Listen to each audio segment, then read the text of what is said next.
Қайырлы күн баршаңызға. Бүгін сіздермен баклажаннан өте керемет және де тез дайын болатын салат дайындаймыз. Ең алдымен керекті заттарымызды жуып тазалап аламыз және де баклажанды осылай видеодағыдай турап шығамыз. Баклажанның қалыңдығын дәл осындай етіп тураңыздар, себебі қуырғанда жұқарып кетуі мүмкін. Келесі болгар бұрышының ортасын кесіп, дәл осылай тазалап аламыз.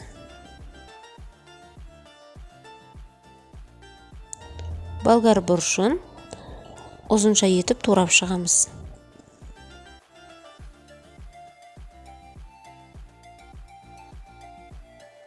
Қызанақты екіге бөліп, ортасындағы жұмсақ жерін алып тастаймыз және бұны да ұзынша етіп тураймыз.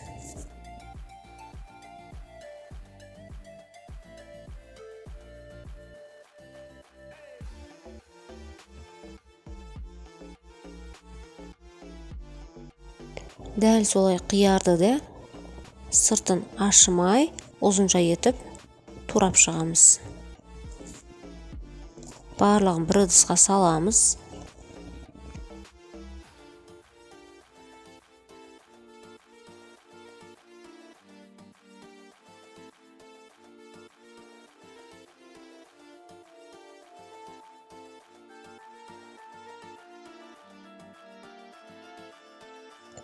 Ал енді сәбізді теркадан өткізіп аламыз, майдасынан өткізу қажет.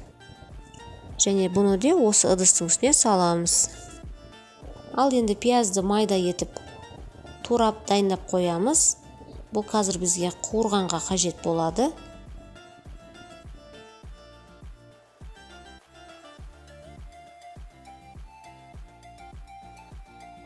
Келесі баклажанның үстіне кукурузный крахмал сеуіп, қолмен емес, осылай ыдыспен араластырамыз және осыны қызып тұрған майда қызарғанша қуырып аламыз.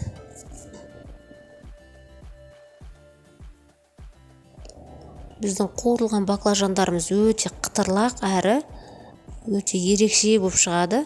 Дәл осылай жасап көріңіздер. Сіздерге міндетті түрде ұнайды. Толықтай қуырып аламыз екі бетін. Осы майдың үстіне шамалы азайтып туралған пиязды қуырып шығамыз.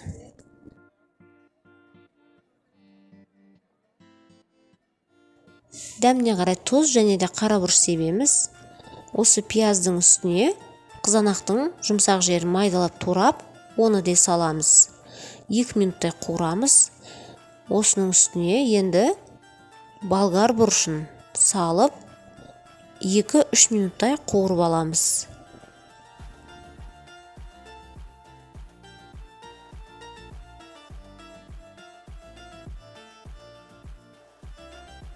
Мінекей салатымыз дайын болды. Қуырылған пияз, болгар бұрышын туралған заттардың үстіне салып, өзіңіздің қалауыңызша мен көк пияз турадым, немесе укроп, петрушка турасаңыздар да болады.